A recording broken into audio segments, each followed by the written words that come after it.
Saya tidak peduli siapapun Anda.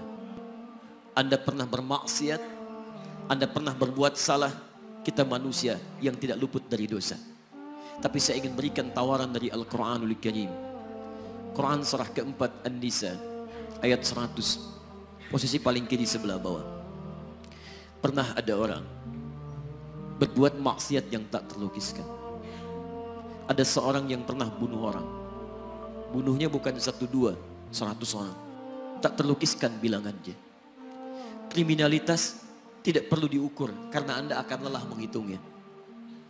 Ketika Allah berkenan memberikan hidayah kepadanya, Masya Allah. Dan hidayah selalu terbuka pada siapapun sepanjang ia mau mengambilnya sebelum nyawa sampai di kerongkongannya. Tiba-tiba datang ia pada seorang alim dan berkata, saya ingin berubah. Alim ini kemudian menyampaikan pada orang dimaksud, Anda bukan berarti tidak bisa menjadi orang baik. Hanya Anda tinggal di lingkungan yang tidak mendukung Anda jadi baik. Keluarlah dulu dari tempat itu. Pergilah ke majlis ilmu sifulan. Tempatnya ada di sana.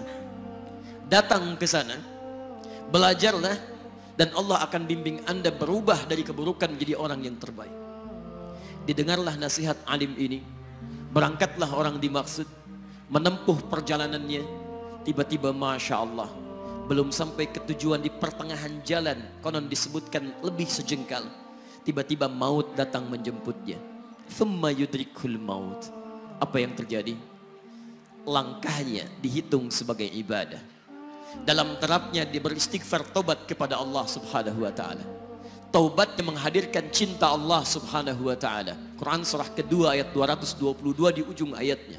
Innallaha yuhibbut tawwabin. Allah mencintai orang-orang taubat. Dan cinta Allah menghadirkan ampunan bagi seluruh dosanya. Quran surah ketiga Ali Imran ayat 31, paling kiri sebelah atas. Qul in kuntum tuhibbunallaha fattabi'uni yuhibbukumullah. Allah cintai orang yang mau taat pada Rasulnya. Lihat, ketika Allah mencintai seorang hamba, wa yaghfir lakum dzunubakum, Allah ampuni seluruh dosa-dosanya. Derap langkahnya menghadirkan istighfar. Taubatnya menghadirkan cinta Allah. Cinta Allah menghadirkan seluruh ampunan bagi dosa-dosa yang ia miliki.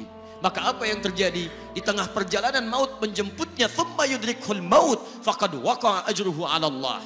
Dan pahala diberikan kepada orang tadi. Di jalan, maaf, maut datang. Taubat diterima, dosa diampuni, dan amalan didapati dengan derap langkahnya. Maka apa yang terjadi?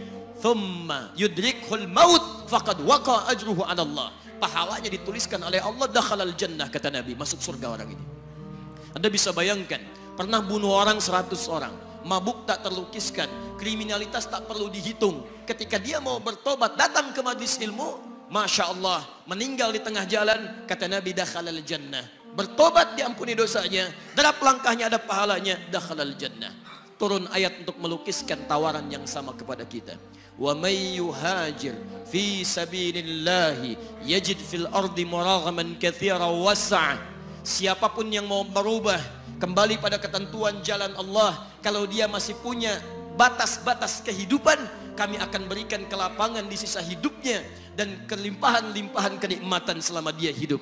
Wa may yakhruj min baitihi muhajiran ila Allahi wa rasulih. Namun bila ada di antara mereka baru ingin berhijrah, ingin berubah jadi lebih baik dalam pandangan Allah dan Rasulnya, tiba-tiba thumma yudrikul maut, baru keluar dari tempat dia tinggal, belum sampai ke tempat dia belajar, datang maut menjemputnya.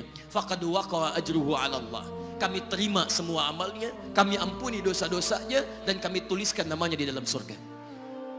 Bila 100 orang saja yang pernah dibunuh oleh orang ini, pernah bunuh 100 orang, mabuk tak terlukiskan, kriminalitas tak terhitung, mau berangkat ke majlis ilmu, tak sampai ke majlisnya, meninggal dia, bisa masuk surga. Masa Anda yang tidak pernah bunuh orang? Anda gak pernah bunuh orang, Anda tidak pernah mabuk, Anda tidak pernah berbuat kriminalitas seperti orang dulu. Salah, wajar, tapi pintu tobat terbuka untuk kita semua. Masya Allah, bedanya dengan orang tadi belum sampai ke majlis ilmu, Anda sudah hadir di dalamnya, langsung di rumah Allah, diberikan tempat yang terbaik, dan kita akan belajar. Kalau dengan semua ini belum mempermudah Anda ke surga, dengan cara apa lagi Allah mesti mengantarkan Anda ke surga? Kalau dengan duduknya Anda di sini belum mau juga bertobat, dengan cara apa lagi Allah harus membimbing Anda bertobat? Kalau dengan seperti ini belum juga Anda taat kepada Rasul, dengan cara apa lagi Allah mesti meyakinkan Anda untuk taat kepada Rasulullah SAW? Karena itu teman-teman sekalian, mari kita pelajari ilmunya, dan dengan ilmu itu akan membimbing kita insya Allah kembali kepada Allah sampai mengajak keluarga kita ke surga insya Allah.